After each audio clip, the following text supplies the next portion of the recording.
Congress party senior నాయకులు నవరత్నాల మాజీ వైస్ చైర్మన్ నారాయణమూర్తి గారు ఉన్నారు. నారాయణమూర్తి గారితో మాట్లాడదాం. నారాయణమూర్తి గారు, గుడ్ మార్నింగ్ అండి.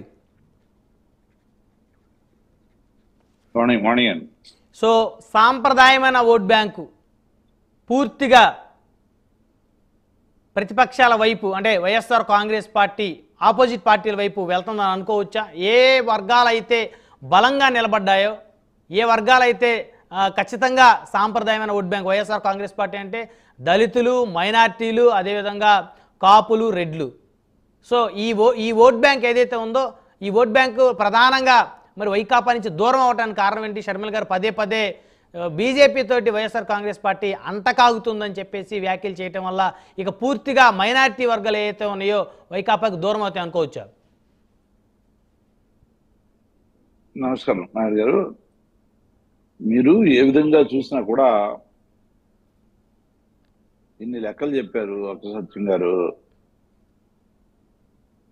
మనకు వచ్చిన ఓట్ బ్యాంక్ పర్సంటేజ్ ఎంతండి ఇప్పుడు? 40%.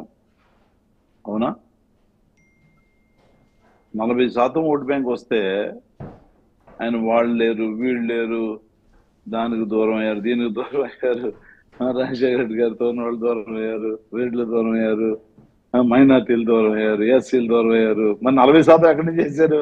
అమెరికా నుంచి వచ్చేసారా, లేదా రష్యా నుంచి వచ్చేసారా? అదే డౌట్ గా ఉంది అందరికి. కాదు, 40% ఓట్లు పెడితే మైనార్టీలు లేరు, ఎస్సీలు లేరు, ఎస్టీలు లేరు, బీసీలు లేరు, కాపులు లేరు, రెడ్లు లేరు. ఆంధ్రప్రదేశ్ లో ఉన్న వాళ్ళు ఎవరు ఓట్లు వేయలేదు. పక్క రాష్ట్రాల నుంచి లేదంటే పక్క దేశాల నుంచి వచ్చి ఓట్లు వేసి మళ్ళీ వాళ్ళు అన్నీ రాత్రి బాలీవుడ్ సినిమా, హాలీవుడ్ సినిమాల్లో ఉంటారు చూసారా, అట్లా వెళ్ళిపోయారనేటటువంటి విధంగా మాట్లాడుతుంటే మనం ఏం చెప్పాలో వాళ్ళు విచక్షణగా వదిలేయాలి. వచ్చిన ఓట్లు 40% ఓట్లు సార్. 40% ఓట్స్, 40% ఓట్స్ అన్ని వర్గాల నుంచి కూడా. ఏ వర్గం కూడా మాకు దూరం కాల. అన్ని వర్గాలు జగన్మోహన్ రెడ్డి గారిని ఆరాధిస్తున్నాయి. అయితే ఒకటి, ఈ ఎలక్షన్ లో ప్రధానంగా జగన్మోహన్ రెడ్డి గారు డైరెక్ట్ గా ప్రజలకు చేయాలి. ఒక సంస్కరణ తీసుకొచ్చేసి సంస్కరణ మీద ఆయన ఫోకస్ చేసి ప్రజలకి ఇచ్చే ఏ పథకాల్లోనూ కూడా అవినీతి జరగకూడదు, పారదర్శకత ఉండాలి, ప్రతి రూపాయి కూడా ప్రజలకు చేరవేయాలి, ప్రజలను ఎవరు మోసం చేసే అవకాశం ఇవ్వకూడదు. అది ఎవరైనా కానండి, ఏ స్థాయిలో అది గవర్నమెంట్ ఆఫీసర్లా లేదంటే రాజకీయ నాయకులా, ఇంకొకలా. ఇప్పటి వరకు అదే జరుగుతూ ఉంది. ఇప్పుడు రాజీవ్ గాంధీ గారు ఏమన్నారు? 100 రూపాయలు ఇస్తే పేదవాడికి 5 రూపాయలు జారుతుంది చేతికి అని చెప్పారు ఆ రోజుల్లో. సో అట్లా జరగకూడదు. అనేక దశల్లో ఫిల్టర్ అయిపోతూ ఎవరికి వాళ్ళు వాళ్ళ ఓటా కింద ప్రజలు చేరాల్సిన ఏదైతే వాళ్ళ లబ్ధికి చేకూర్చాల్సిన ఆ పథకాలు ఉన్నాయో, దానికి సంబంధించిన డబ్బులు ఉన్నాయో, ఆ డబ్బులన్నీ కూడా నిర్వీర్యం అవుతున్నాయి, నిరుపయోగంగా మధ్యలో దళారుల చేతుల్లో పోతున్నాయి, అక్రమంగా వాళ్ళు దోచుకుంటా ఉన్నారు మధ్యలో వ్యవస్థ అంతా కూడా. ఆ వ్యవస్థని బాగు చేయాలనేటటువంటి ఒక దృక్పథంతో, ఒక గొప్ప నిర్ణయంతో ఆయన ఆలోచన చేసి, ఆ ఆలోచనలో భాగంగా పుట్టిన ఈ వ్యవస్థను ఏదైతే డైరెక్ట్ గా ట్రాన్స్ఫర్ చేసే వ్యవస్థను అన్ని విధాలుగా అన్నింటినీ కూడా పారదర్శకత తీసుకొచ్చారు, నిజాయితీగా పనిచే కార్యక్రమం చేశారు. దానికి ఏంటంటే ప్రజలు 5 సంవత్సరాలు అన్ని ఈ విధానం చూసిన తర్వాత కూడా అది మధ్యలో దానికి ఒక మెకానిజాన్ని వాలంటీర్లు కానివ్వండి, లేదంటే గ్రామ సెక్రటరీ వ్యవస్థ కానివ్వండి, కొత్తగా ప్రతి ఊళ్ళో కూడా ఒక వ్యవస్థ ఉండాలి.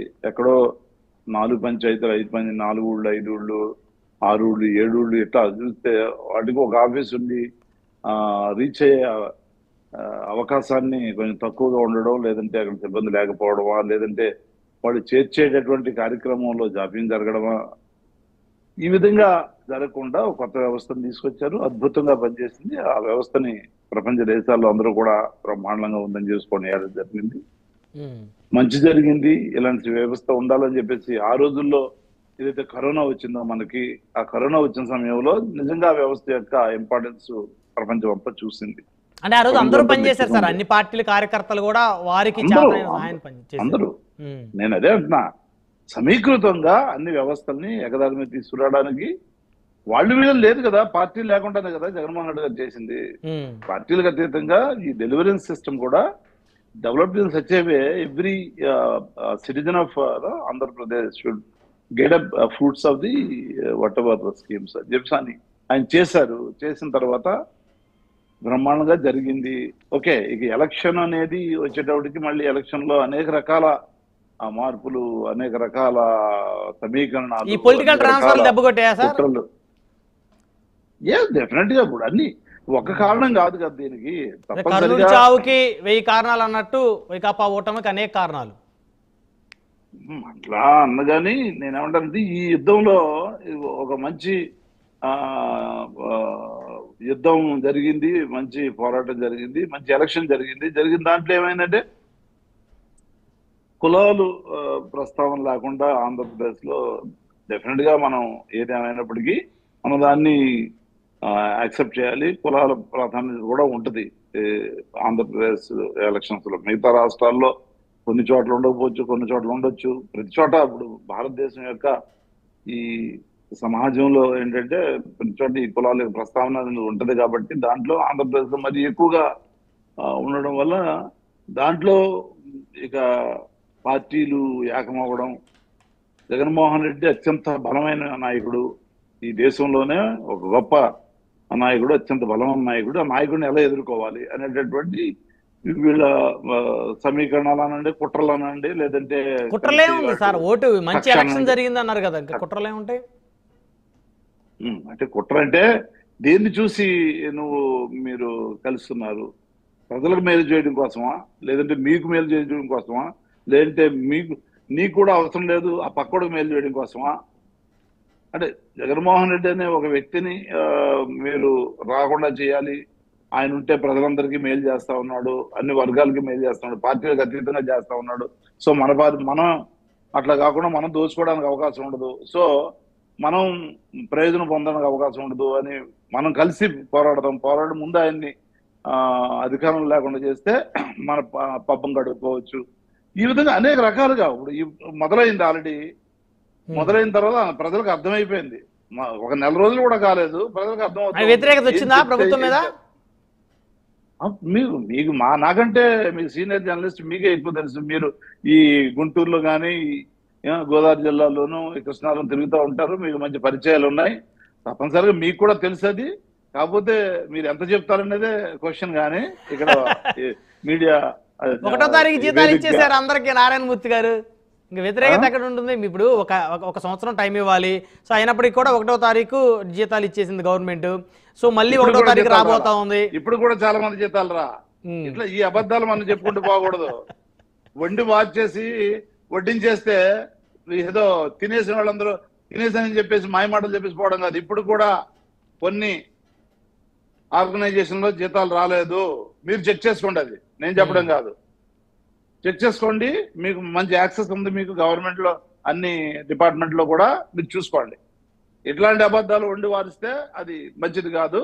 చెక్ చేసుకొని మాట్లాడండి. నెక్స్ట్ ఈ ఏదైతే మీరు అన్నారో ఇప్పుడు ఏ విధంగా పోలరైజ్ అయింది, ఎట్లా పోలరైజ్ అయింది అందరికి తెలుసు.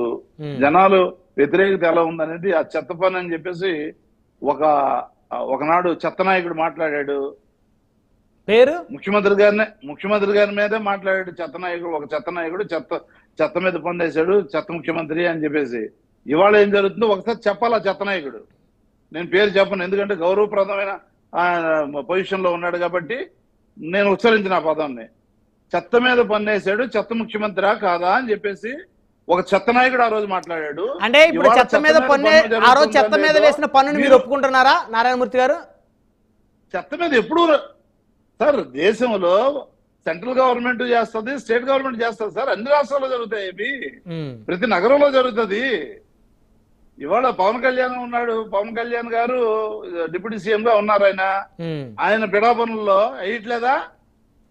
ప్రైవేట్ మామూలుగా ఇళ్ల మీద ఎంత వేస్తున్నారు, తర్వాత ఏదైతే మన దుకాణాలు అవి ఉన్నాయో వాటి మీద వేస్తున్నారు, లేదంటే ప్రభుత్వ ఏదైతే ఆఫీసులు ఉంటాయో వాటి మీద ఎంత వేస్తున్నారు? మీరే తెలుసుకొని చెప్పండి ఒకసారి. ఇంకొక డిబేట్ లో ఎప్పుడైనా ఇప్పుడు చెప్పలేకపోతే నేనేమంటున్నానంటే దాన్ని సమాధానం చెప్పాలి.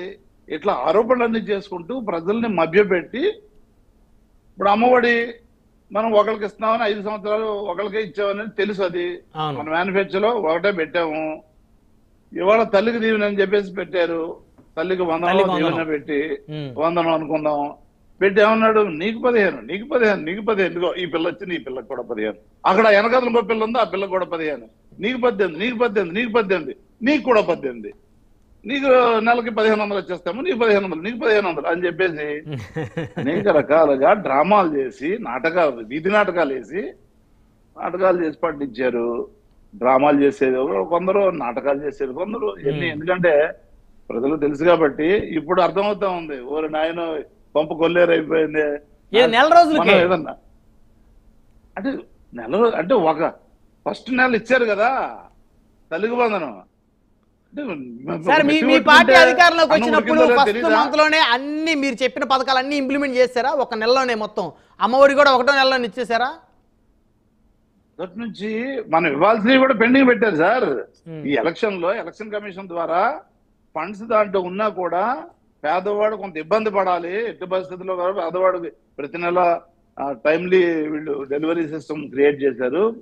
పేదవాడికి ఈ విధంగా మధ్యతరగతి వాడు, పేదవాడికి, అణు వర్గాలకి, బీసీ ఎస్సీ ఎస్టీ మైనార్టీలు ఎక్కువగా ఇవి తీసుకునే అవకాశం ఉంది. ఉన్నత వర్గాలు కూడా పేదలు ఉన్నారు, వాళ్ళు కూడా అందాయి.